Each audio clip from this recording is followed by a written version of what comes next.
안녕하세요. 오늘도 행복한 시간, 책과 함께 하는 소설입니다. 여러분의 응원과 관심이 저에게는 큰 힘이 됩니다. 매주 월요일은 한국 고전 단편 작품을 여러분과 함께 듣는 날입니다. 오늘 여러분과 함께 할 작품은 나혜석 작가님의 경이 작품입니다. 나혜석 작가님의 경이 작품은 1918년에 발표된 단편 소설로 일본 유학을 마치고 돌아온 경이라는 시녀성이 주인공입니다. 어떤 이야기가 펼쳐질지 오늘 이야기 끝까지 함께 해주세요. 지금 시작합니다. 아이고, 무슨 장마가 그렇게 심해요.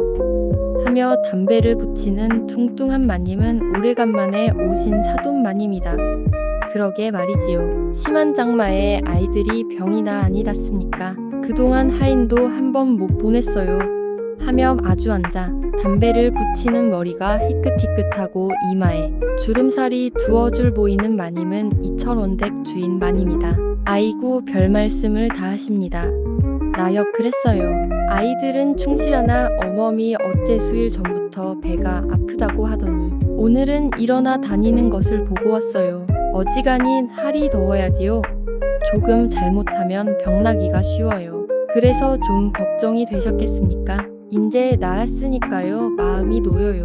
그런데 애기가 일본서 와서 얼마나 반가우셔요 하며 사돈 마님은 잊었던 일을 깜짝 놀라 생각하는 듯이 말을 한다. 먼데다가 보내고 늘 마음이 놓이지 않다가 그래도 1년에 한 번씩이라도 오니까 집안이 든든해요. 주인 마님 김 부인은 담뱃대를 잿덜리에 탁탁 친다. 그렇다마다요. 아들이라도 마음이 아니 놓일 텐데 처녀를 그러한 먼데다 보내시고 그렇지 않겠습니까? 그런데 몸이나 충실했었는지요. 네, 별병은 아니 났나 보아요. 제 말은 아무 고생도 아니 된다 하나 어미 걱정시킬까 보아 하는 말이지. 그 좀 줄이고 고생이 되었겠어요. 그래서 얼굴이 거칠해요. 하며 뒷곁을 향하여 아가, 아가, 서문한 사돈마님이 더 보러 오셨다 한다. 네. 하고 대답하는 경희는 지금 시원한 뒷마루에서 오래간만에 만난 오라버니 댁과 앉아서 오라버니 댁은 버선을 깁고 경희는 앉은 재봉틀에 자기 오라버니 양복 속적삼을 하며 일본서 지낼 때에 어느 날 어디를 가다가 하마터라면 전차에 치일 뻔하였더란 말. 그래서 지금이라도 생각만 하면 몸이 아슬아슬하다는 말이며 겨울이 오면 도무지 다리를 펴고 자본 적이 없고 그래서 아침에 일어나면 다리가 꼿꼿했다는 말. 일본에는 하루 걸러 비가 오는데 한 번은 비가 심하게 퍼붓고 학교 상학 시간은 늦어서 그 굽 높은 나막신을 신고 부지런히 가다가 넘어져서 다리에 가죽이 벗겨지고 우산이 모두 찢어지고 옷에 흙이 묻어 어찌 부끄러웠었는지 몰랐었더란 말. 학교에서 공부하던 이야기, 길에 다니며 보던 이야기 끝에 마침 어느 때 활동사진에서 보았던 어느 아이가 아버지가 장난을 못하게 하니까 아버지를 팔아버리려고 광고를 써서 제 집 문 밖 큰 나무에다가 붙였더니 그때 마침 그 아이만한 6, 7세 된 남매가 부모를 잃어버리고 방황하다가 꼭 2푼 남은 돈을 꺼내 들고 이 광고대로 아버지를 사려고 문을 두드리던 양을 반쯤 이야기하는 중이었다. 오라버니 댁은 어느덧 바느질을 무릎 위에다가 놓고 하하, 허허 하며 재미스럽게 듣고 앉았던 때라. 그래서 어떻게 되었소? 묻다가 눈살을 찌푸리며 얼른 다녀 오 간절히 청을 한다. 옆에 앉아서 빨래에 풀을 먹이며 열심히 듣고 앉았던 시월이도 혀를 툭툭 친다. 아무렴 내 얼른 다녀오리다. 경희는 이렇게 대답을 하고 제 이야기에 재미있어서 하는 것이 기뻐서 웃으며 안마루로 간다. 경희는 사돈 마님 앞에 절을 겸손히 하며 인사를 여쭈었다. 1년 동안이나 잊어버렸던 절을 일전에 집에 도착할 때에 아버지 어머니에게 하였다. 함으로 이번에 한 절은 익숙하였다. 경희는 속으로 일본서 알마다 새로 가로뛰며 장난하던 생각을 하고 지금은 이렇게 얌전하다 하며 웃었다. 아이고 그 좋던 얼굴이 어쩌면 저렇게 못되었니. 오죽 고생이 되었을라고. 사돈마님은 자비스러운 음성으로 말을 한다. 일부러 경희의 손목을 잡아 만졌다. 똑 시집살이한 손 같구나. 여학생들 손은 비단결 같다는데 내 손은 왜 이러냐. 살성이 곱지 못해서 그래요. 경희는 고개를 지그린다. 제 손으로 빨래에 입고 밥까지 해먹었다니까 그렇지요. 경희의 어머니는 담배를 다시 붙이며 말을 한다. 저런, 그러면 집에서도 아니하던 것을 객지에 가서 하는구나. 내 일본 학교 규칙은 그러냐. 사돈마님은 깜짝 놀랐다. 경희는 아무 말 아니한다. 무얼요?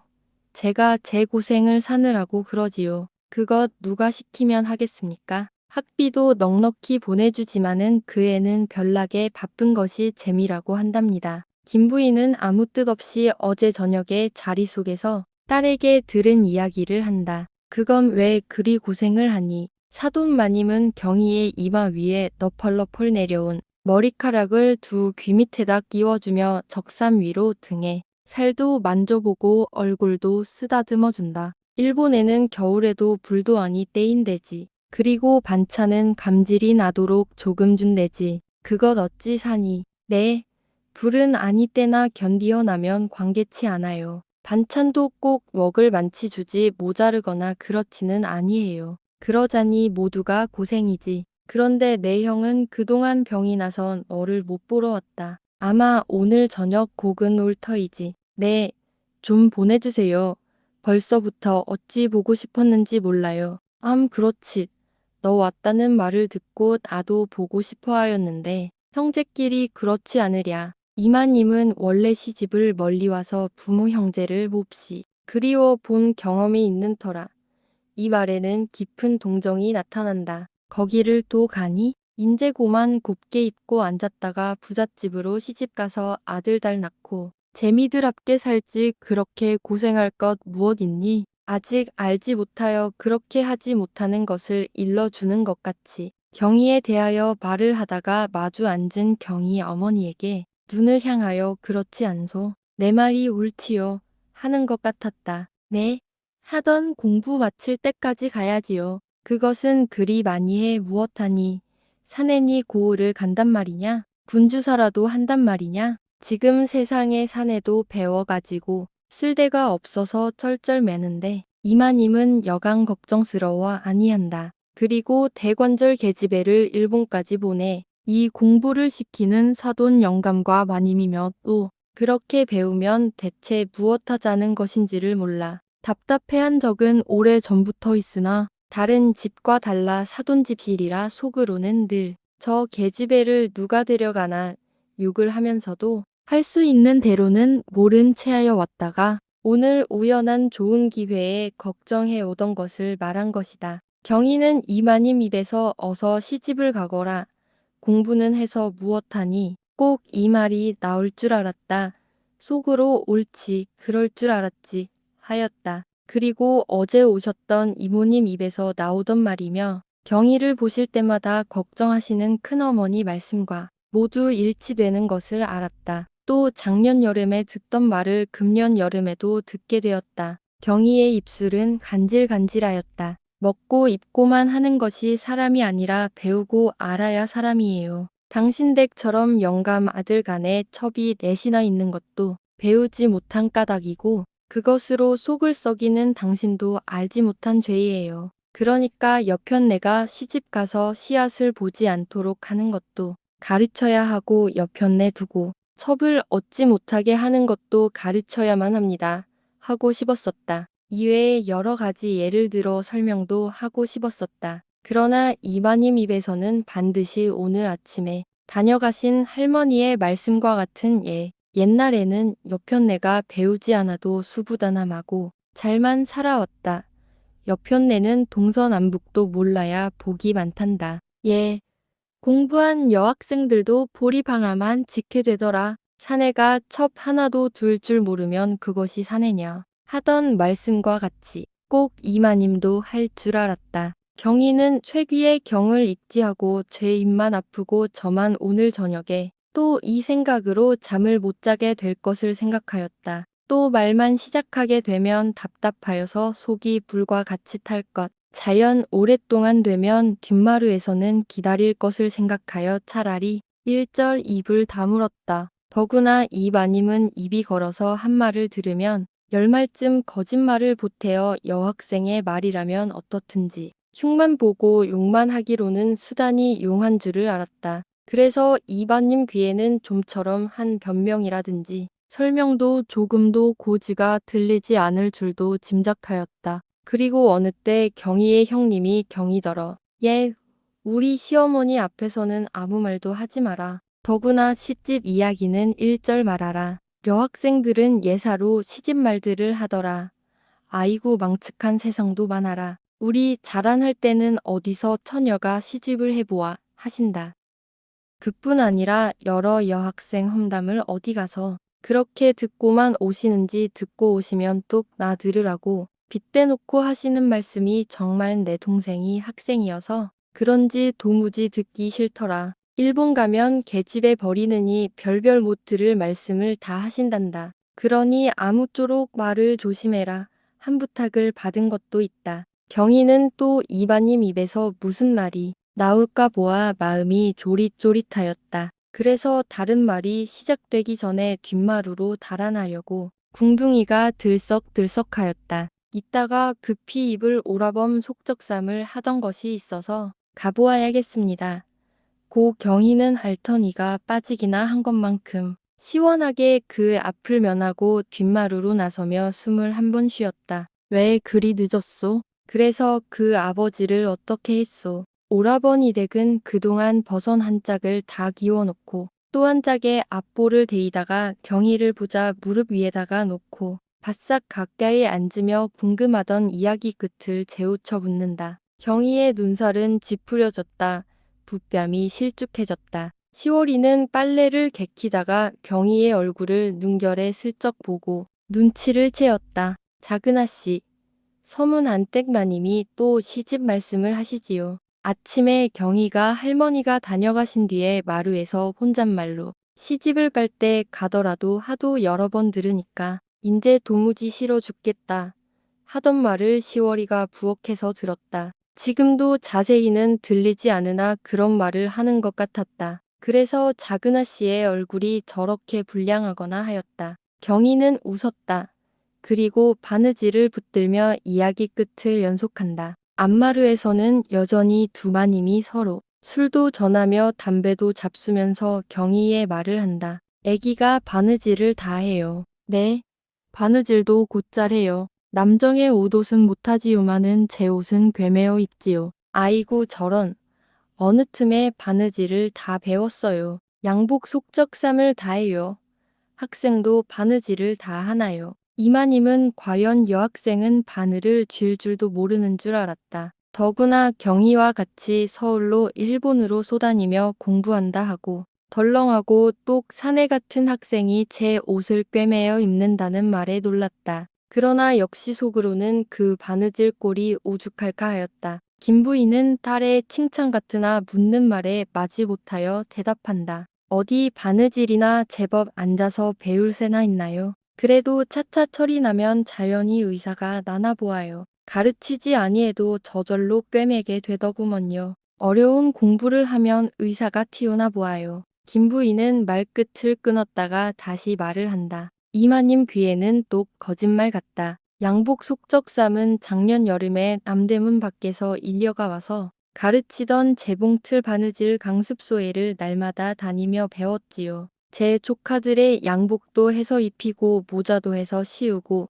또 제 오라비 여름 양복까지 했어요. 일어를 아니까 선생하고 친하게 되어서 다른 사람에게는 가르쳐 주지 않는 것까지 다 가르쳐 주더래요. 낮에는 배워가지고 와서는 밤이면 똑 12시, 새로 1시까지 앉아서 배운 것을 보고 그대로 그리고 모두 치수를 적고 했어요. 나는 그게 무엇인가 하였더니 나중에 재봉틀 회사 감독이 와서 그러는데 이제까지 1어로만 한 것이어서 부인네들 가르치기에 불편하더니 따님이 만든 책으로 퍽 유익하게 쓰겠습니다 하는 말에 그런 것인 줄 알았어요. 좀 가르치면 어디든지 그렇게 쓸 데가 있더구먼요. 그뿐 아니라 그 점자는 일본 사람들에게도 어찌 존대를 받는지 몰라요. 그 애가 왔단 말을 어디서 들었는지 감독이 일부러 일전에 또 찾아왔어요. 일본서 졸업하고는 기어이 자기 회사의 일을 보아달라고 하더래요. 처음에는 월급 1,500냥은 쉽대요. 차차 오르면 3년 안에 2,500냥을 받는다는데요. 다른 여자는 제일 많은 것이 750냥이라는데 아마 그 애는 일본까지 가서 공부한 까닭인가 보아요. 저것도 그 애가 재봉틀에 한 것입니다. 하며 맞은편 벽에 유리에 늘어 걸어 놓은 배 물이 흐르고 뒤에 나무가 총총한 촌경치를 턱으로 가리킨다. 경희의 어머니는 결코 여기까지 딸의 말을 하려고 한 것이 아니었다. 한 것이 자연 월급 말까지 하게 된 것은 부지 중에 여기까지 말하였다. 김 부인은 다른 부인네들보다 더구나 이 사돈 마님보다는 훨씬 계명을 한 부인이다. 근본 성품도 결코 남의 흉을 보는 부인은 아니었고 혹 부인네들이 모여 여학생들의 못된 점을 꺼내어 흉을 보든지 하면 그렇지 않다고까지 반대를 한 적도 많으니 이것은 대개 자기 딸 경희를 몹시 기특히 아는 가달그로 여학생은 바느질을 못한다든가 빨래를 아니한다든가 살림살이를 할 줄 모른다든가 하는 말이 모두 일부러 흉을 만들어 말았거니 했다. 그러나 공부해서 무엇하는지 왜 경희가 일본까지 가서 공부를 하는지 졸업을 하면 무엇에 쓰는지는 역시 김 부인도 다른 부인과 같이 몰랐다. 꼭 여러 부인이 모여서 따님은 그렇게 공부를 시켜서 무엇하나요? 질문을 하면 누가 아나요? 이 세상에는 계집애라도 배워야 한다니까요. 이렇게 자기 아들에게 늘 들어오던 말로 어물어물 대답을 할 뿐이었다. 김 부인은 과연 알았다. 공부를 많이 할수록 존대를 받고 월급도 많이 받는 것을 알았다. 그렇게 번질한 양복을 입고 금시갯줄을 느린 점잖은 감독이 조그마한 여자를 일부러 찾아와서 저를 수 없이 하는 것이라든지 종일 한 달 30일을 악을 쓰고 속을 태우는 보통학교 교사는 많아야 620냥이고 보통 500냥인데 천천히 놀면서 1년에 병풍 2짝만이라도 잘만 놓아주시면 월급을 꼭 40원씩은 드리지요. 하는 말에 김 부인은 과연 공부라는 것은 꼭 해야 할 것이고 하면 조금 하는 것보다 일본까지 보내서 시켜야만 할 것을 알았다. 그러고 어느 날 저녁에 경희가 공부를 하면 많이 해야겠어요. 그래야 남에게 존대를 받을 뿐 아니라 저도 사람 노릇을 할 것 같아요. 하던 말이 아마 이래서 그랬던가 보다 하였다. 김 부인은 이제부터는 의심 없이 확실히 자기 아들이 경희를 왜 일본까지 보내라고 애를 쓰던 것, 지금 세상에는 여자도 남자와 같이 많이 가르쳐야 할 것을 알았다. 그래서 김 부인은 이제까지 누가 따님은 공부를 그렇게 시켜 무엇합니까? 물으면 등에서 땀이 흐르고 얼굴이 벌겋게 취해지며 이럴 때마다 아들만 없으면 고지라도 데려다가 시집을 보내고 싶은 생각도 많았었으나 지금 생각하니 아들이 뒤에 있어서 자기 부부가 경희를 데려다 시집을 보내지 못하게 한 것이 다행하게 생각된다. 그러고 지금부터는 누가 묻든지 간에 여자도 공부를 시켜야 의사가 나서 가르치지 아니한 바느질도 할 줄 알고 일본 가지. 보내어 공부를 많이 시켜야 존대를 받을 것을 분명히 설명까지라도 할 것 같다. 그래서 오늘도 사돈 마님 앞에서 부지중 여기까지 말을 하는 김 부인의 태도는 조금도 주저하는 빛도 없고 그 얼굴에는 기쁨이 가득하고 그 눈에는 나는 이러한 영광을 누리고 이러한 재미를 본다 하는 표정이 가득하다. 사돈 마님은 반신반의로 어떻든 그까지 들었다. 처음에는 물론 거짓말로 들을 뿐만 아니라 속으로 너는 아마 큰 계집애를 버려놓고 인제 시집 보낼 것이 걱정이니까 저렇게 없는 칭찬을 하나 보구나 하며 이야기하는 김 부인의 눈이며 입을 노려보고 앉았다. 그러나 이야기가 점점 길어 갈수록 그럴듯하다. 더구나 감독이 왔더란 말이며 존대를 하더란 것이며 사내도 여간한 군주사쯤은 바랄 수도 없는 월급을 2,000냥까지 주겠더란 말을 들을 때는 설마 저렇게까지 거짓말을 할까 하는 생각이 난다. 사돈 마님은 아직도 참말로는 알고 싶지 않으나 어쩐지 김 부인의 말이 거짓말 같지는 아니하다. 또 벽에 걸린 수도 확실히 자기 눈으로 볼 뿐 아니라 쉴 새 없이 바퀴 구르는 재봉틀 소리가 당장 자기 귀에 들린다. 마님 마음은 도무지 이상하다. 무슨 큰 실패나 한 것도 같다. 양심은 스스로 자복하였다. 내가 여학생을 잘못 알아왔다. 정말 이 집 달과 같이 계집애도 공부를 시켜야겠다. 어서 우리 집에 가서 내외시키던 손녀딸들을 내일부터 학교에 보내야겠다. 꼭꼭 결심을 했다. 눈앞이 아물아물해오고 귀가 찡한다. 아무 말 없이 눈만 검뻑검뻑하고 앉았다. 뒷곁으로 불어 들어오는 시원한 바람 중에는 젊은 웃음소리가 사접시를 깨뜨릴 만치 재미스럽게 쌓여 들어온다. 이 더운데 작은 아씨, 무얼 그렇게 하십니까? 마루 끝에 떡 함지를 힘없이 놓으며 땀을 씻는다. 얼굴은 억죽억죽 얽고 머리는 평양머리를 해서 엉고 알록달록한 면주 수건을 아무렇게나 쓴 나이가 한 40가량 된 떡장사는 을에 하루에 한 번씩 이 집을 들른다. 심심하니까 장난 좀 하오.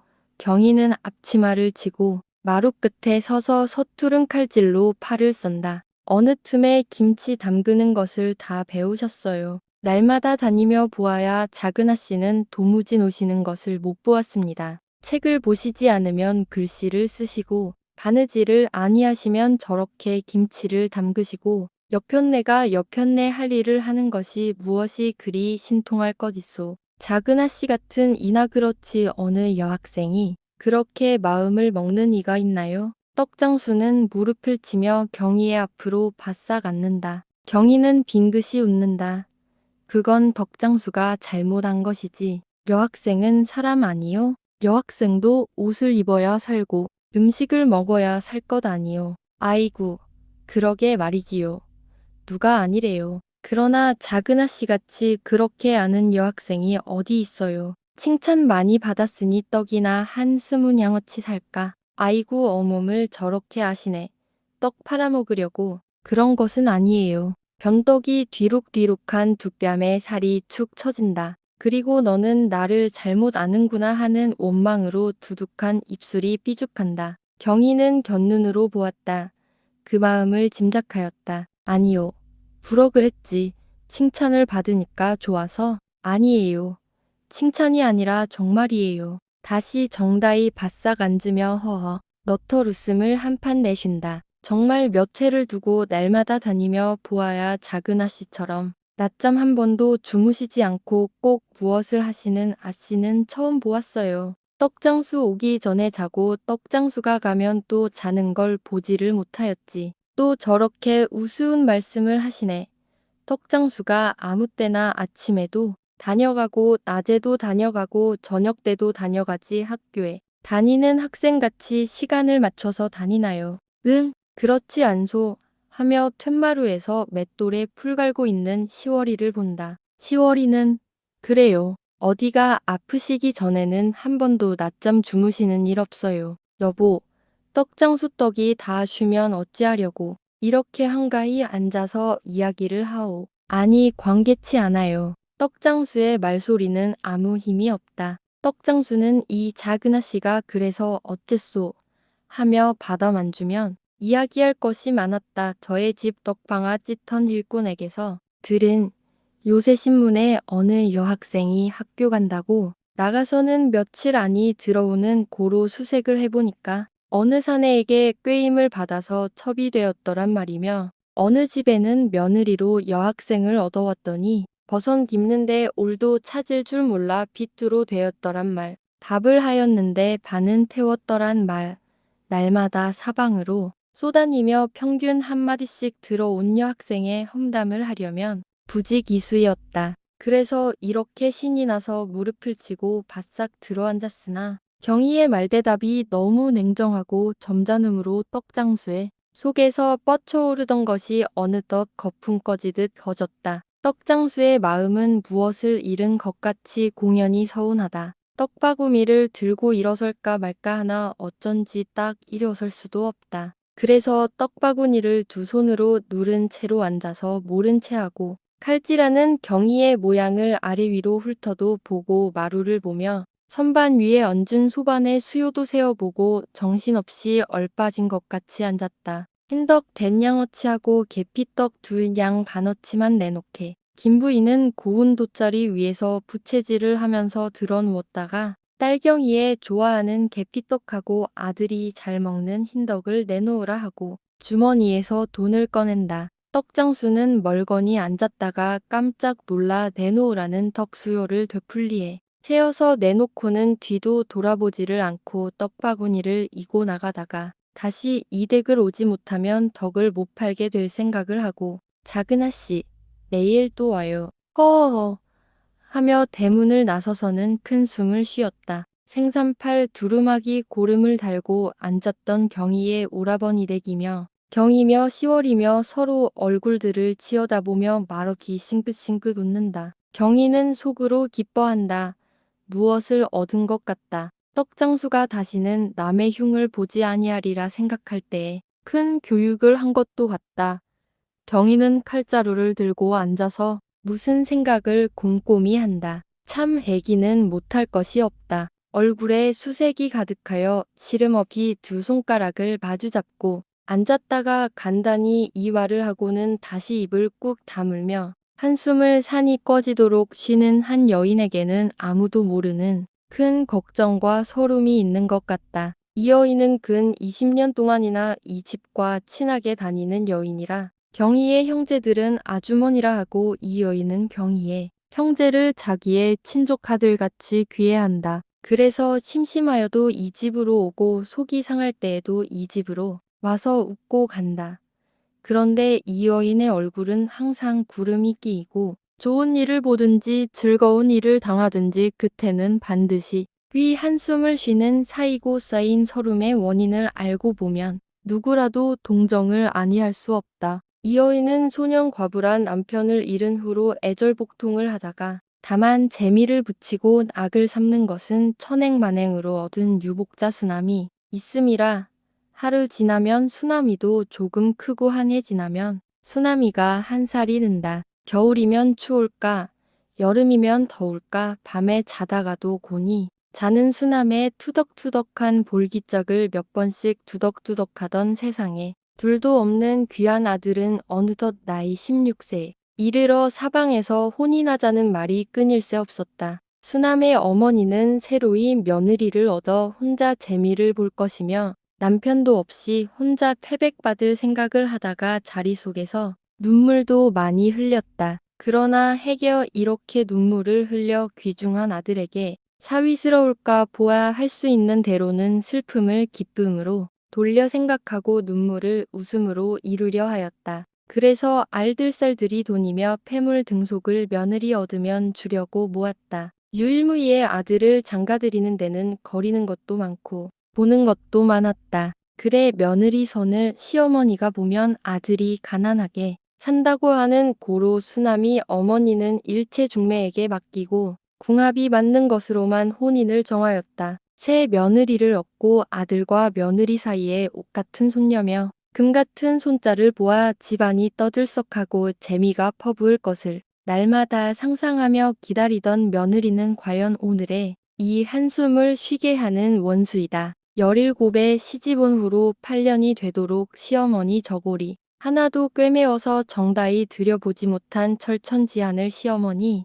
가슴에 안겨준 이 며느리라. 수남의 어머니는 본래 성품이 순하고 덕스러움으로 아무쪼록 이 며느리를 잘 가르치고 잘 만들려고 매도 무한히 쓰고 남 모르게 복장도 많이 쳤다. 얼굴에 수색이 가득하여 시름없이 두 손가락을 마주잡고 앉았다가 간단히 이와를 하고는 다시 입을 꾹 다물며 한숨을 산이 꺼지도록 쉬는 한 여인에게는 아무도 모르는 큰 걱정과 서름이 있는 것 같다. 이 여인은 근 20년 동안이나 이 집과 친하게 다니는 여인이라 경희의 형제들은 아주머니라 하고 이 여인은 경희의 형제를 자기의 친족아들같이 귀해한다. 그래서 심심하여도 이 집으로 오고 속이 상할 때에도 이 집으로 와서 웃고 간다. 그런데 이 여인의 얼굴은 항상 구름이 끼이고 좋은 일을 보든지 즐거운 일을 당하든지 끝에는 반드시 한숨을 쉬는 사이고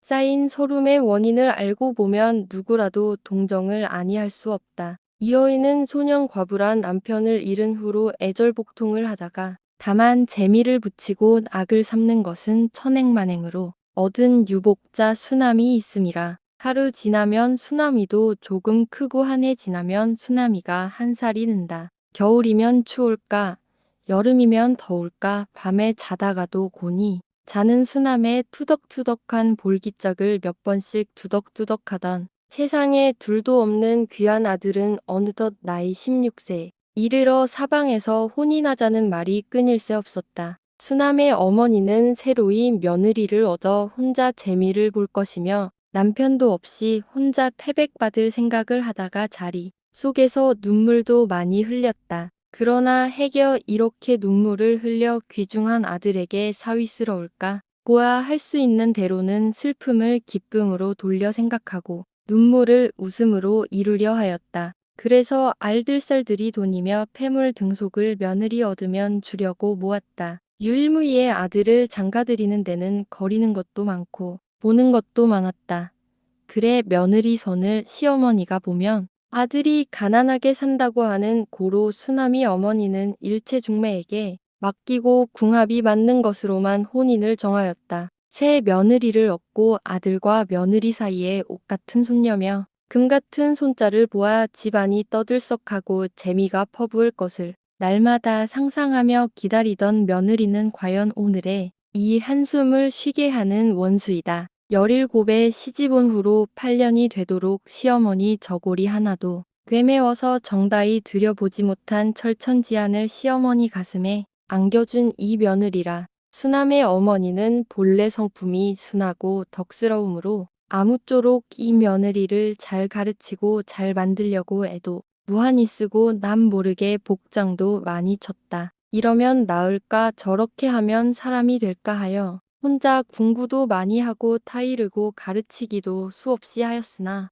어제가 오늘 같고 내일도 일반이라 바늘을 쥐어주면 곧 졸고 앉았고 밥을 하라면 죽은 수어놓으나 거기다가 나이가 먹어 갈수록 마음만 엉뚱해 가는 것은 더구나 사람을 기가 막히게 한다. 이러하니 때로 속이 상하고 날로 기가 막히는 수남의 어머니는 이 집에 올 때마다 이 집 며느리가 시어머니 저고리를 얌전히 하는 것을 보면 나는 이 며느리 손에 저렇게 저고리 하나도 얻어 입어 보지 못하나 하며 한숨이 나오고 경희의 부지런한 것을 볼 때에 나는 왜 저런 민첩한 며느리를 얻지 못하였는가 하며 한숨을 쉬는 것은 자연한 인정이리라. 그러므로 이렇게 멀거니 앉아서 경희의 김치 담그는 양을 보며 또 떡장수가 한참 떠들고 간 뒤에 간단한 이발을 하는 끝에 한숨을 쉬는 그 얼굴은 차마 볼 수가 없다. 머리를 숙이고 골몰이 칼질하던 경희는 이미 아주머니의 서름의 원인을 아는 터이라 그 한숨 소리가 들리자 온몸이 찌르르 하도록 동정이 간다. 경희는 이 자극을 받는 동시에 이와 같이 조선 안에 여러 불행한 가정의 형편이 방금 제 눈앞에 보이는 것 같았다. 힘있게 칼자루로 도마를 탁 치는 경희는 무슨 큰 결심이나 하는 것 같다. 경희는 굳게 맹세하였다. 내가 가질 가정은 결코 그런 가정이 아니다.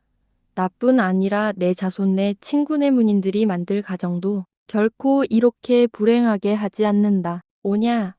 내가 꼭 한다 하였다. 경희는 껑충 뛴다. 안부엌에서 땀을 뻘뻘 흘리며 풀수는 시월이를 따라간다. 예, 나하고 하자.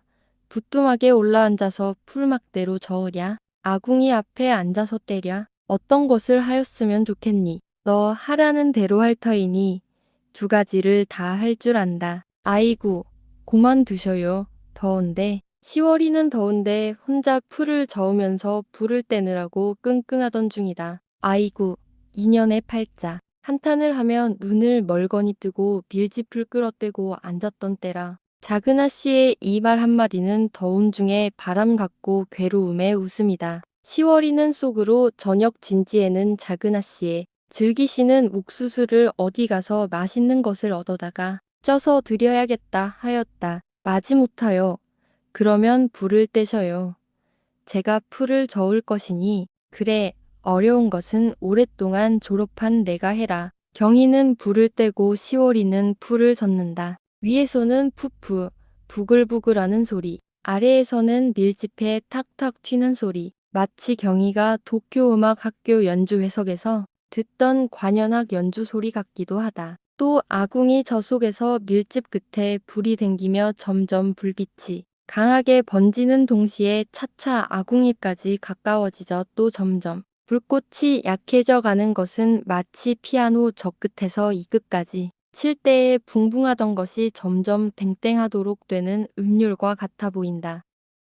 열심히 적고 앉은 시월이는 이러한 재미스러운 것을 모르겠구나 하고 제 생각을 하다가 저는 조금이라도 이 묘한 미감을 느낄 줄 아는 것이 얼마큼 행복하다고도 생각하였다. 그러나 저보다 몇십백 배의 묘한 미감을 느끼는 자가 있으려니 생각할 때에 제 눈을 빼어버리고도 싶고 제 머리를 두드려 받치고도 싶다. 뻘건 불꽃이 벼랑간 파란 빛으로 변한다. 아, 이것도 사람인가?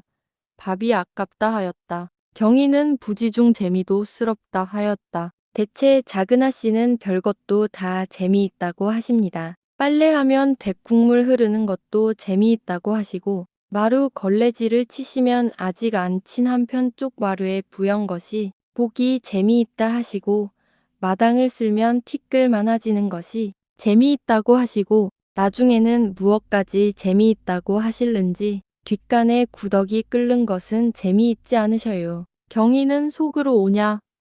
물론 그것까지 재미있게 보여야 할 것이다. 그러나 내 눈은 언제나 그렇게 박아지고 내 머리는 어느 때나 거기까지 발달될는지 불쌍하고 한심스럽다 하였다. 예. 그런데 말끝이 나왔으니까 말이다. 빨래 언제 하니? 왜요? 모레는 해야겠어요. 그러면 저녁 때 늦지. 아마 늦을걸요. 일찍 끝이 나더라도 개천에게 살아라. 그러면 건넌방 아씨하고 저녁 해놓을 터이니 늦게 돌아와서 잡수어라. 내 손으로 한 밥맛이 어떤가 보아라. 히히. 시월이도 같이 웃는다. 어쩌면 사람이 저렇게 인정스러운가 한다. 누가 나 먹으라고 단 참외나 주었으면 저 작은아씨 갖다 드리게 속으로 혼잣말을 한다. 과연 시월이는 이렇게 고마운 소리를 들을 때마다 방송스러워 어찌할 수가 없다. 그래서 입이 있으나 어떻게 말할 줄도 모르고 다만 작은아씨가 잘 먹는 과실은 아는지라 제게 돈이 있으면 사다가라도 드리고 싶으나 돈은 없으므로 사지는 못하되 틈틈이 어디 가서 옥수수며 살구는 곧잘 구에다가 드렸다. 이렇게 경희와 시월이 사이는 사이가 좋을 뿐 아니라 이번에 경희가 일본서 올 때에 시월의 자식 점동이에게는 큰댁 애기네들보다 더 좋은 장난감을 사다가 준 것은 뼈가 녹기 전까지는 잊을 수가 없다. 예. 그런데 너와 일할 것이 꼭 하나 있다. 무엇이에요? 글쎄 무엇이든지 내가 하자면 하겠니? 아무렴요. 하지요. 너 왜 그렇게 우물두덩을 더럽게 해놓니? 도무지 더러워서 볼 수가 없다. 그러니 내일부터 설음질 뒤에는 꼭 날만 하나 하고 우물두덩을 치우자. 너 혼자만 하라는 것은 아니다. 그렇게 하겠니? 네. 제가 혼자 날마다 치우지요. 아니 나하고 같이 해. 재미스럽게 하하하. 또 재미요? 하하하하. 부엌이 떠들썩하다. 안마루에서 들으시던 경희 어머니는 도 웃음이 시작되었군 하신다. 아이 무엇이 그리 웃은지 그 애가 오면 밤낮 셋이 몰켜다니며 웃는 소리에 도무지 산란해 못 견디겠어요. 젊었을 때는 말똥 구르는 것이 다 우습다더니 그야말로 그런가 보아요. 수남 어머니에게 대하여 말을 한다. 웃는 것밖에 좋은 일이 어디 있습니까? 대게를 오면 산 것 같습니다. 수남 어머니는 또 한숨을 쉰다. 마루에 혼자 떨어져 바느질하던 건넌방 색시는 웃음소리가 들리자 한 발에 신을 신고 한 발에 집신을 끌며 부엌 문지방을 들어서며 무슨 이야기요? 나도 한다. 마누라 주무시오. 이철원은 사랑에서 들어와 안방 문을 열고 경희와 김 부인자는 모기장 속으로 들어선다. 김 부인은 깜짝 놀라 일어나 앉는다. 왜 그러셔요? 어디가 편치 않으셔요? 아니, 공연히 잠이 아니 와서. 왜요? 이때에 마루 벽에 걸린 자명종은 한 번을 댕친다. 드러누워서 곰곰 생각을 하다가 마누라하고 의논을 하러 들어왔소. 무얼이요? 경희 혼인일 말이요. 도무지 걱정이 되어 잠이 와야지. 나역 그래요. 이번 혼처는 꼭 놓치지를 말고 해야지. 그만한 곳 없소.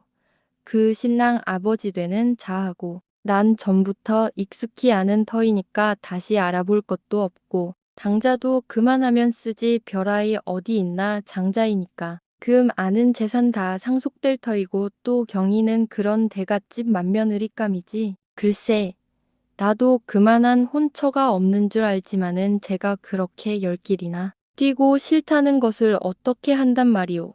그렇게 싫다고 하는 것을 억제로 보내었다가 나중에 불길한 일이나 있으면 자식이라도 그 원망을 어떻게 듣잔 말이오. 아니, 불길할 일이 있을 까닭이 있나 인품이 그만하겠다. 추수를 수천석 하겠다.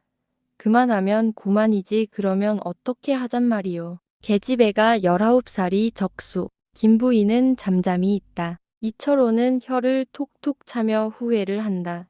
내가 잘못이지. 계집애를 일본까지 보내다니 계집애가 시집 가기를 싫다니. 그런 망측한 일이 어디 있어. 남이 알까보아 무섭지. 벌써 적합한 혼처를 몇 군데를 놓쳤으니 어떻게 하잔 말이야. 아이, 그러면 혼인을 언제로 하잔 말이오. 저만 대답하면 지금이라도 곧하지. 오늘도 재촉 편지가 왔는데 이왕 계집애라도 그만치 가르쳐 놓았으니까 옛날처럼 부모끼리로 할 수는 없고 해서 벌써 사흘째 불러다가 타이르나. 도무지 말을 들어먹어야지. 계집년이 되지 못한 고집은 왜 그리 쉬운지 신랑 삼촌은 기어이 조카 며느리를 삼아야겠다고 몇 번을 그러는지 모르는데 그래 무엇이라고 대답하셨소. 글쎄 남이 부끄럽게 계집애더러 물어본다나 무엇이라나 그러지 않아도 큰 계집애를 일본까지 보냈느니 어떠니 하고 욕들을 하는데 그래서 생각해 본다고 했지. 그러면 거기서는 기다리겠소.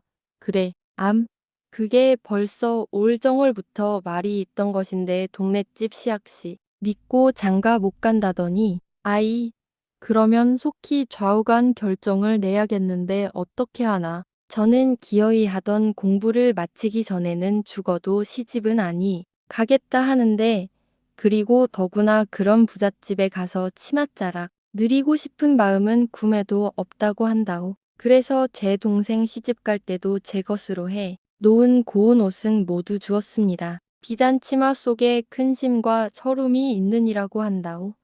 그 말도 옳긴 옳아. 김 부인은 자기도 남부럽지 않게 이제껏 부귀하게 살아왔으나 자기 남편이 젊었을 때 방탕하여서 속이 상하던 일과 철원 군수로 갔을 때도 첩이 두세씩 되언 한몰래 속이 썩던 생각을 하고 경희가 이런 말을 할 때마다 말은 아니하나 속으로 따는 내 말이 옳다 한 적이 많았다. 아이 안 있고 운년. 그러기에 계집애를 가르치면 건방져서 못 쓴다는 말이야. 아직 철을 몰라서 그렇지. 글쎄 그것도 그렇지 않소. 오죽한 집에서 혼인을 거꾸로 한단 말이오. 오죽 형이 못나야 아우가 먼저 시집을 가더란 말이오. 김판사 집도 우리 집 내용을 다 아는 터이니까. 혼인도 하자지 누가 거꾸로 혼인한 집 시약씨를 데려가려겠소. 아니, 이번에는 꼭 해야지. 부인의 말을 들으며 그럴듯하게 생각하던 이철원은 이 거꾸로 혼인한 생각을 하니 마음이 급작히 졸여진다. 그리고 생각할수록 이번 김 판사집 혼처를 놓치면 다시는 그런 문벌 있고 재산 있는 혼처를 얻을 수가 없는 것 같다. 그래서 두말할 것 없이 이번 혼인은 강제로라도 시킬 결심이 일어난다. 이철원은 벌떡 일어선다. 계집애가 공부는 그렇게 해서 무엇해. 그만치 알았으면 그만이지. 일본은 누가 또 보내기는 하고 이번에는 무관내지. 기어이 그 혼처하고 해야지. 내일 도 한 번 불러다가 아니 듣거든 도 물을 것 없이 곧 해버려야지. 노기가 가득하다. 김부인은 그렇게 하시오. 나든지 마시오 라든지 무엇이라고 대답할 수가 없다. 다만 시름없이 자기가 풍병으로 누울 때마다 경희를 시집 보내기 전에 돌아갈까 보아 아슬아슬하던 생각을 하며 딸은 하나 남은 경희를 마저 내 생전에 시집을 보내놓아야 내가 죽어도 눈을 감겠는데 할 뿐이다. 이철원은 일어서다가 다시 앉으면 아직한 소리로 묻는다. 그런데 일본 보내서 버리지는 않은 모양이요. 아니요. 그전보다 더 부지런해졌어요. 아침이면 제일 먼저 일어납니다. 그래서 마루 걸레질이며 바당이며 얼겋게 치워놓지요. 그뿐인가요? 떡하면 덕방아 다찌토록 채질해주기. 그러게 시월이는 좋아서 죽겠다지요. 김부인은 과연 경희가 일하는 것을 볼 때마다 큰 안심을 점점 찾았다. 그것은 경희를 일본 보낸 후로는 남들이 비난할 때마다 입으로는 말을 아니하나 항상 마음으로 염려되는 것은 경희가 만일에 일본까지 공부를 갔다고 난채를 한다든지 공부한 위세로 사내같이 앉아서 먹자든지 하면 그 꼴을 어떻게 남이 부끄러워 보잔 말인고 하고 미상불 걱정이 된 것은 어머니 된 자의 딸을 사랑하는 자연한 정이라 경희가 일본서 오전 그 이튿날부터 앞치마를 치고 부엌으로 들어갈 때 오래간만에 쉬러 온 딸이라 말리기는 하였으나 속으로는 큰 숨을 쉴 만치 안심을 얻은 것이다. 경희 가족은 누구나 다 아는 바와 같이 경희의 마루걸레질, 다락, 벽장 치움새는 전부터 유명하였다. 그래서 경희가 서울 학교에 있을 때 1년에 3번씩 휴가에 오면 을의 다락 벽장이 속속까지 목욕을 하게 되었다. 또 김부인의 마음에도 경희가 치우지 않으면 안이 맞도록 되었다. 그래서 다락이 지저분하다든지 벽장이 어수선하게 되면 벌써 경희가 올 날이 며칠 안이 남은 것을 안다. 그리고 경희가 집에 온 그 이튿날은 경희를 보러 오는 사촌 형님들이며 할머니, 큰어머니는 한 번씩 열어보고 다락 벽장이 분을 발랐거나 하시고 깨끗하기도 하다 하시며 칭찬을 하시었다. 이것이 경희가 집에 가는 그 전날 밤부터 기뻐하는 것이고 경희가 집에 온 제일의 표적이었다. 김부인은 이번에 경희가 일본서 오면 연년 3번씩 목욕을 시켜주던 다락 벽장도 치워주지 아니할 줄만 알았다. 그러나 경희는 여전히 집에 도착하면서 부모님에게 인사 여쭙고는 첫 번으로 다락 벽장을 열었다. 그리고 그 이튿날 종일 치웠다. 그런데 이번 경희의 소재 방법은 전과는 전혀 다르다. 전에 경희의 소재 방법은 기계적이었다. 동쪽에 놓았던 잭이며 서쪽 벽에 걸린 표주박을 쓸고 문질러서는 그 놓았던 자리에 그대로 놓을 줄만 알았다. 그래서 있던 거미줄만 없고 쌓였던 먼지만 털면 이것이 소재인 줄만 알았다. 그러나 이번 소재 방법은 다르다. 건조적이고 응용적이다. 가정학에서 배운 질서, 위생학에서 배운 정리, 또 도화 시간에 배운 색과 색의 조화, 음악 시간에 배운 장단의 음률을 이용하여 지금까지의 위치를 전혀 뜯어 고치게 된다. 자기를 도기 옆에다도 놓아보고 칠첩반상을 칠기에도 담아본다. 주발 밑에는 주발보다 큰 사발을 받쳐도 본다. 흰 은쟁반 위로 노르스름한 정골 방아치도 늘어본다. 큰 항아리 다음에는 병을 놓는다.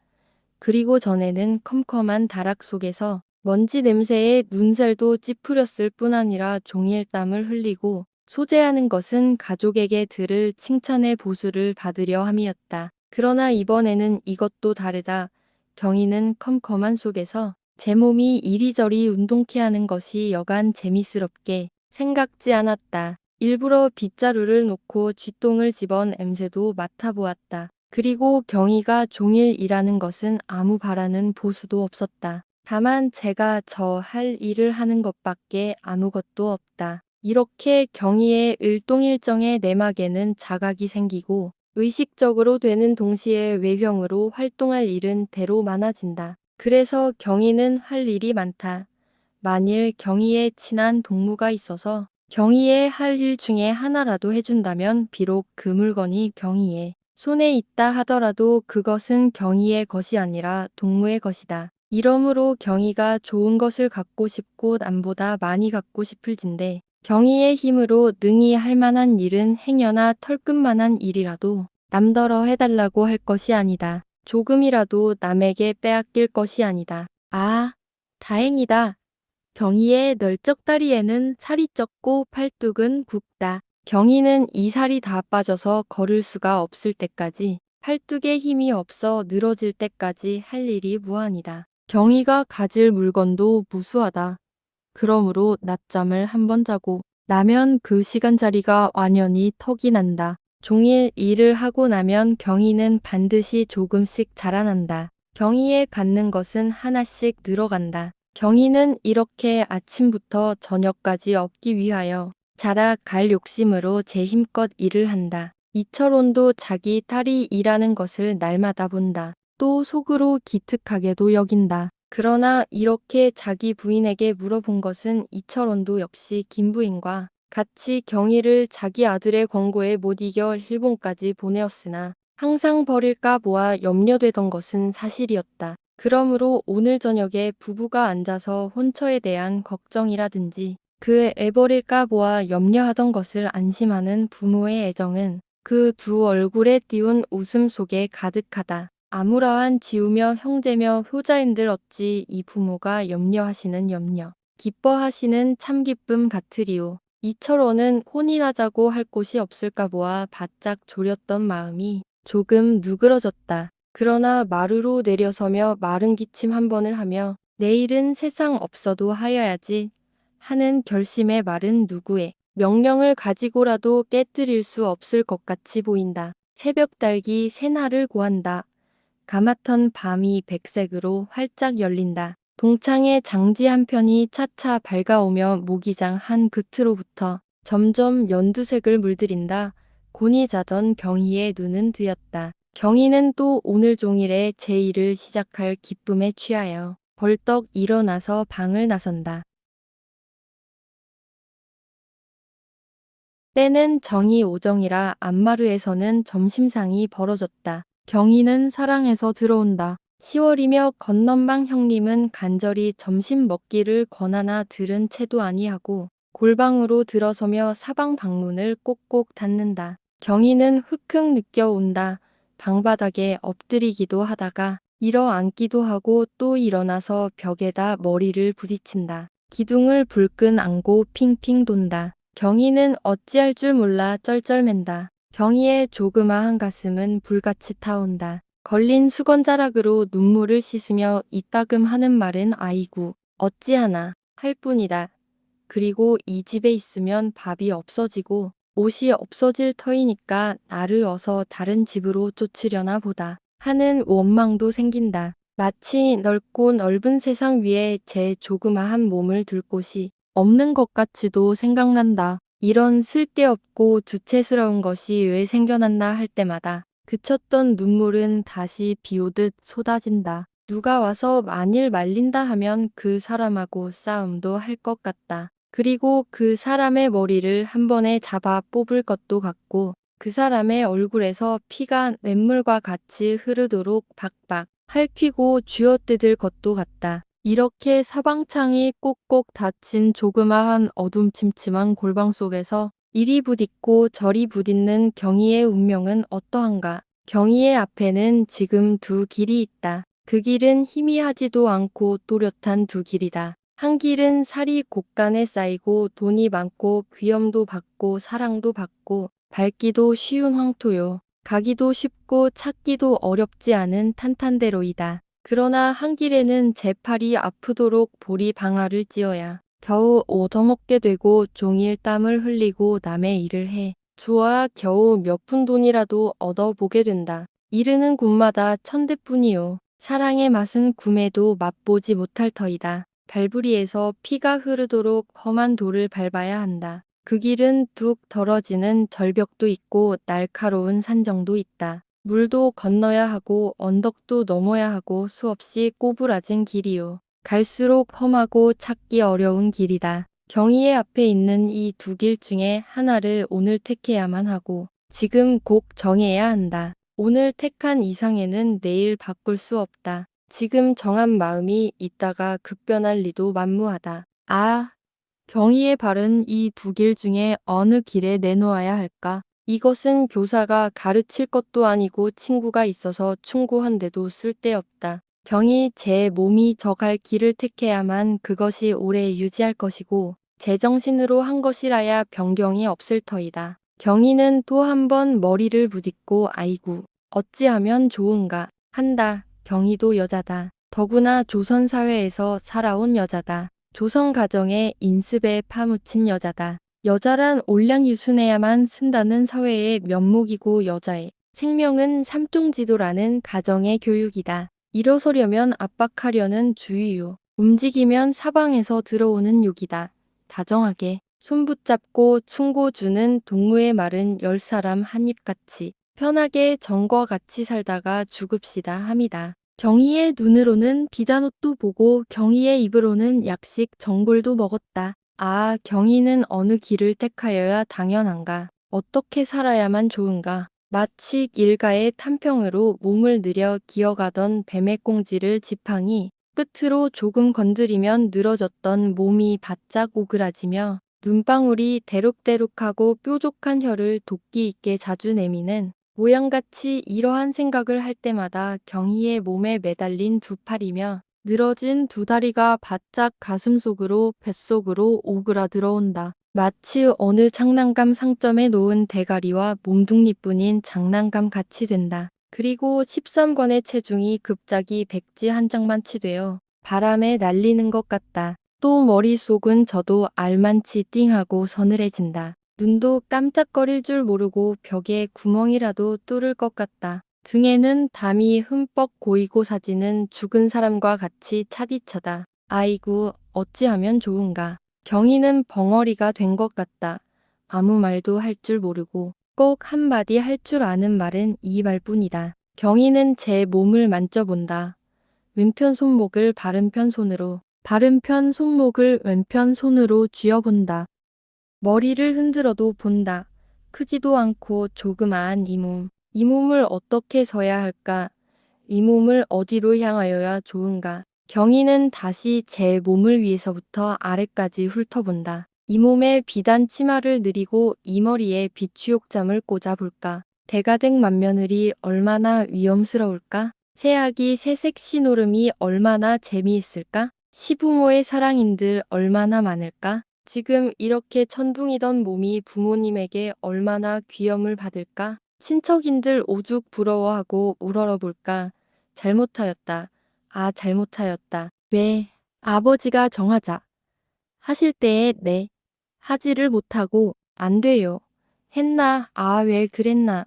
어떻게 하려고? 그렇게 대답을 하였나? 그런 부귀를 왜 싫다고 했나? 그런 자리를 놓치면 나중에 어찌하잔 말인가? 아버지 말씀과 같이 고생을 몰라 그런가 보다. 철이 아니 나서 그런가 보다. 나중에 후회하리라 하시더니 벌써 후회 막급인가 보다. 아, 어찌하나. 때가 더 되기 전에 지금 사랑에 나가서 아버지 앞에 자복할까 보다. 제가 잘못 생각하였습니다. 그렇게 할까? 아니다. 그렇게 할 터이다. 그것이 적당한 길이다. 그리고 귀찮은 공부도 고만둘 터이다. 가지 말하시는 일본도 또다시 아니 가겠다. 이 길인가 보다. 이 길이 밟을 길인가 보다. 아, 그렇게 정하자. 그러나 아이고 어찌하면 좋은가. 경희의 눈은 말똥말똥하다. 전신이 천근만근이나 되도록 무거워졌다. 머리 위에는 큰 동철 투구를 들씌운 것 같이 무겁다. 오그라졌던 두 팔 두 다리는 어느덧 나와서 척 늘어졌다. 도로 전신이 오그라진다. 어찌하려고 그런 대담스러운 대답을 하였나 하고 아버지가 계집애라는 것은 시집가서 아들 달 낳고 시부모 섬기고 남편을 공경하면 그만이니라 하실 때에 그것은 옛날 말이에요. 지금은 계집애도 사람이라 해요. 사람인 이상에는 못할 것이 없다고 해요. 사내와 같이 돈도 벌 수 있고 사내와 같이 벼슬도 할 수 있어요. 사내가 하는 것은 무엇이든지 하는 세상이에요. 하던 생각을 하며 아버지가 담뱃대를 드시고 뭐 어쩌고 어째 얘까짓 계집애가 하길 무얼해. 일본 가서 하라는 공부는 아니하고 귀한 돈 업애고 그까짓 엉뚱한 소리만 배워 가지고 왔어. 하시던 무서운 눈을 생각하며 몸을 흠질한다. 과연 그렇다. 나 같은 것이 무얼 하나. 남들이 하는 말을 흉내내는 것이 아닌가. 아, 과연 사람 노릇하기가 쉬운 것이 아니다. 남자와 같이 모든 것을 하는 여자는 평범한 여자가 아닐 터이다. 4천년내의 습관을 깨뜨리고 나서는 여자는 웬만한 학문, 여간한 천재가 아니고서는 될 수 없다. 나폴레옹 시대의 파리의 전 인심을 움직이게 하던 스타일 부인과 같은 미묘한 이해력, 요설한 웅변, 그런 기재한 사회적 인물이 아니고서는 될 수 없다.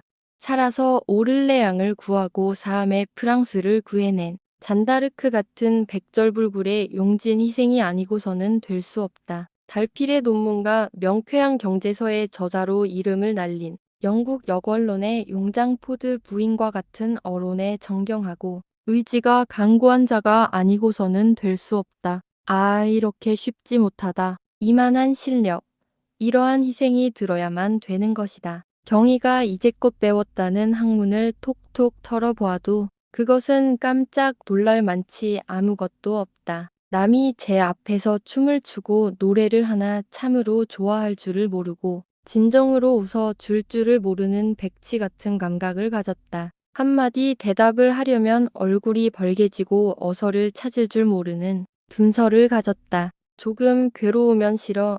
조금 맞기만 하여도 통곡을 하는 못된 억병이 있다. 이 사람이 이러는 대로 저 사람이 저러는 대로 동풍 부는 대로 서풍 부는 대로 쓸리고 따라가도 고칠 수 없이 퇴약한 의지가 들어앉았다. 이것이 사람인가?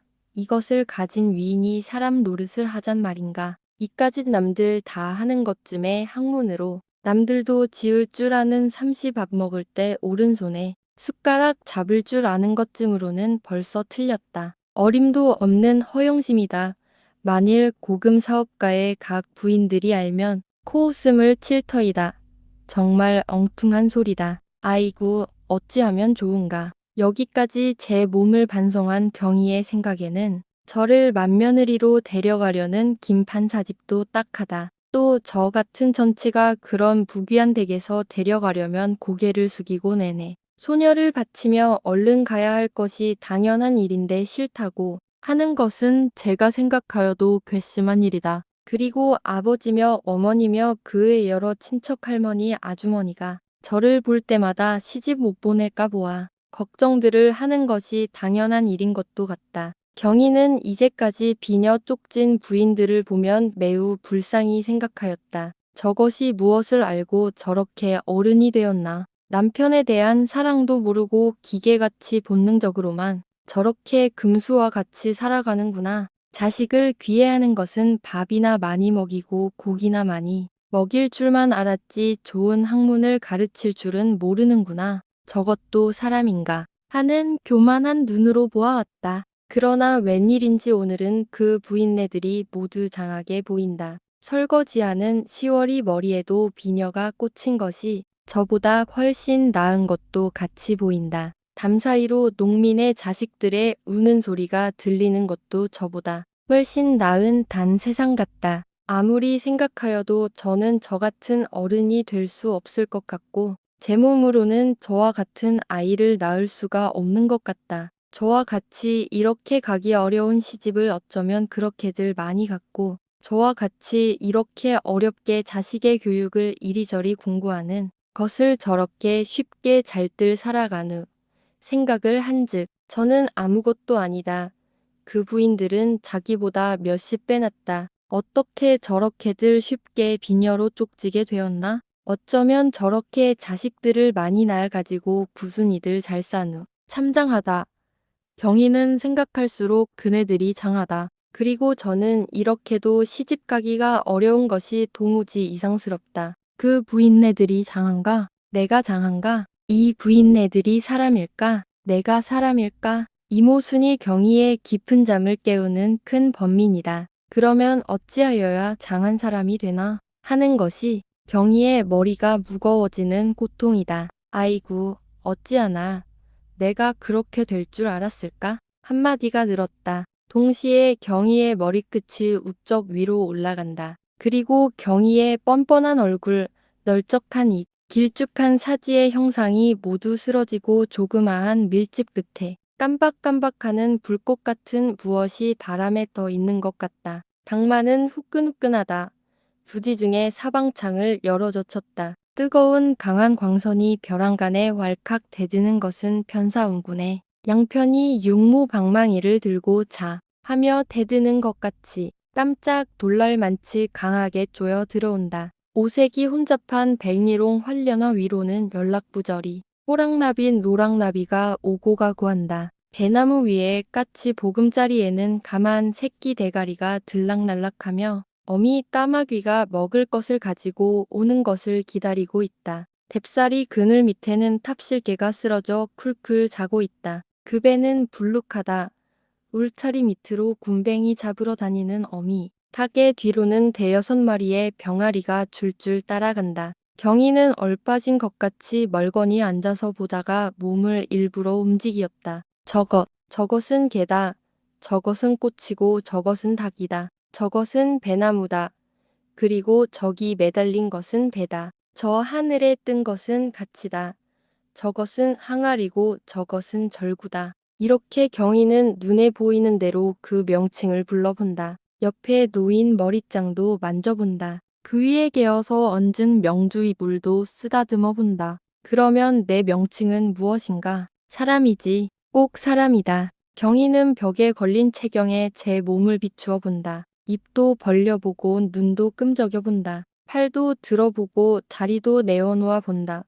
분명히 사람 모양이다. 그리고 드러누운 탑실개와 굼벵이 찌그러 다니는 닭과 또 까마귀와 저를 비교해 본다. 저것들은 금수, 즉 하등 동물이라고 동물학에서 배웠다. 그러나 저와 같이 옷을 입고 말을 하고 걸어 다니고 손으로 일하는 것은 만물의 영장인 사람이라고 배웠다. 그러면 저도 이런 귀한 사람이다. 아, 대답 잘했다. 아버지가 그리로 시집가면 좋은 옷에 생전 배불리 먹다 죽지 않겠니? 하실 때에 그 무서운 아버지 앞에서 평생 처음으로 벌벌 떨며 대답하였다. 아버지 안자의 말씀에도 일단식과 일표음에 낙엽재기 중이라는 말씀이 없습니까? 먹고만 살다 죽으면 그것은 사람이 아니라 금수이지요. 보리밥이라도 제 노력으로 제 밥을 제가 먹는 것이 사람인 줄 압니다. 조상이 벌어 놓은 밥 그것을 그대로 받은 남편에 그 밥을 또 그대로 얻어먹고 있는 것은 우리 집 개나 일반이지요. 하였다. 그렇다. 먹고 죽으면 그것은 하등 동물이다. 더구나 제 손가락 하나 움직이지 않고 조상의 재물을 받아 가지고 제가 만들기는 둘째 쳐놓고 받은 것도 쓸 줄 몰라 술이나 기생에게 쓸데없이 낭비하는 사람이 아니라 금수와 같이 배 두드리다가 죽는 부자들의 가정에는 별별 비참한 일이 많다. K 금수와 구별을 할 수도 없는 일이 많다. 그런 자는 사람의 가죽을 잠깐 빌려다가 쓴 것이지 조금도 사람이 아니다. 저 뎁사리 그늘 밑에 들어놓으려 하여도 개가 비웃고 그 자리가 아깝다고 할 터이다. 그렇다. 괴로움이 지나면 낙이 있고 울음이 닿으면 웃음이 오고 하는 것이 금수와 다른 사람이다. 금수가 응치 못하는 생각을 하고 창조는 해내는 것이 사람이다. 사람이 번 살, 사람이 먹고 남은 밥짓거기를 바라고 있는 금수. 주면 좋다는 금수와 다른 사람은 제 힘으로 찾고 제 실력으로 얻는다. 이것은 조금도 모순이 없는 사람과 금수와의 차별이다. 조금도 의심 없는 진리이다. 경희도 사람이다. 그 다음에는 여자다. 그러면 여자라는 것보다 먼저 사람이다. 또 조선사회의 여자보다 먼저 우주안전 인류의 여성이다. 이철원 김부인의 딸보다 먼저 하나님의 딸이다. 여하튼 두말할 것 없이 사람의 형상이다. 그 형상은 잠깐 들씌운 가죽뿐 아니라 내장의 구조도 확실히 금수가 아니라 사람이다. 오냐? 사람이다. 사람으로 보이지 않는 험한 길을 찾지 않으면 누구더러 찾으라 하리. 산정에 올라서서 내려다보는 것도 사람이 할 것이다. 오냐? 이 팔은 무엇하자는 팔이고 이 다리는 어디 쓰자는 다리냐? 경이는 두 팔을 번쩍 들었다. 두 다리로 껑충 뛰었다. 빤빤한 햇빛이 스르르 누그러진다. 남치맛빛 같은 하늘빛이 요연히 떠오른 검은 구름에 가리운다. 남풍이 곱게 살살 불어 들어온다. 그 바람에는 화분과 향기가 쌓여 들어온다. 눈앞에 번개가 번쩍번쩍하고 어깨 위로 우레소리가 우르르르한다. 조금 있으면 여름 소나기가 쏟아질 터이다. 경희의 정신은 황홀하다. 경희의 키는 벼랑간이 늘어지듯이 부쩍 늘어진 것 같다. 그리고 목은 전 얼굴을 가리우는 것 같다. 그대로 푹 엎드려 합장으로 기도를 올린다. 하나님, 하나님의 딸이 여기 있습니다. 아버지, 내 생명은 많은 축복을 가졌습니다. 보십시오. 내 눈과 내 귀는 이렇게 활동하지 않습니까? 하나님, 내게 무한한 광영과 힘을 내려주십시오. 내게 있는 힘을 다하여 일하오리다. 상을 주시든지 벌을 내리시든지 마음대로 부리시옵소서. 경희는 아버지의 강요와 안락한 삶의 유혹 앞에서 잠시 흔들리지만 결국 여자이기 이전의 사람으로서 자신의 길을 택하겠다는 굳은 결의로 일어섭니다. 오늘 이야기는 여기까지입니다. 끝까지 함께 해주셔서 감사드립니다.